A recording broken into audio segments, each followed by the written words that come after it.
Hello guys, എല്ലാവർക്കും farm jam സ്റ്റോറിയിലേക്ക് സ്വാഗതം. ഞാനിന്നൊരു പുതിയ വീഡിയോ ആയിട്ടാണ് വന്നിരിക്കുന്നത്. എനിക്കതൊരു റെയർ ആയിട്ടുള്ള കാര്യമായിട്ടാണ് തോന്നിയത്. അതുകൊണ്ടിട്ടാണ് നിങ്ങളായിട്ടൊന്ന് ഷെയർ ചെയ്യാമെന്ന് വിചാരിച്ചു. അത് നിങ്ങൾക്ക് പരിചിതമാണോ റെയർ ആണോ എന്നൊന്നും എനിക്കറിയില്ല. എനിക്കെന്തോ അത് കണ്ടപ്പോൾ തന്നെ ഒരു കൗതുകം തോന്നി. ഈ വീഡിയോയിൽ കാണുന്ന കറ്റാർവാഴ കണ്ടോ കട്ട കുത്തി നിൽക്കുന്നത്. പക്ഷെ ഞാനിന്ന് വേറൊരു സംഭവം കണ്ടത്. അപ്പോൾ ഇതിനെക്കുറിച്ച് കൂടുതൽ അറിയാൻ വേണ്ടി ഞാൻ ഗൂഗിൾ നോക്കിക്കഴിഞ്ഞപ്പോൾ അവർ പറഞ്ഞത് എന്താണെന്ന് വെച്ച് കഴിഞ്ഞാൽ, നമ്മൾ ഈ കട്ട കുത്തി നിൽക്കുന്ന ഒരു കറ്റാർ വാഴയുടെ ഈ ഒരു പോർഷനിലായിരിക്കും ഇങ്ങനെ ട്യൂബുലാർ ഫോമിൽ ചെടി വരുന്നതും.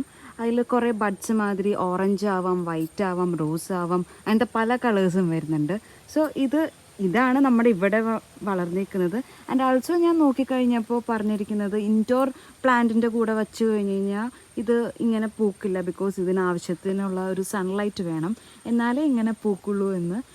മെയിൻലി നോക്കേണ്ടത് ഔട്ട്ഡോർ ആയിട്ട് വയ്ക്കുക, ആവശ്യത്തിന് സൺലൈറ്റ് കിട്ടുക. അങ്ങനെയാണെങ്കിൽ ഒരു 4 years കഴിയുമ്പോൾ എന്തായാലും ഇങ്ങനെ പൂക്കും. ആൻഡ് ഓൾസോ ഇത് പോസിറ്റീവ് എനർജി കൂടെ നമുക്ക് തരുമെന്നാണ് ഗൂഗിൾ പറയുന്നത്. Hope it will. Anyways, next വീഡിയോയിൽ കാണാം. ഈ വീഡിയോ ഇഷ്ടപ്പെട്ടെങ്കിൽ please like, share and subscribe to our channel. So next വീഡിയോയിൽ കാണുന്നവരെ ബൈ.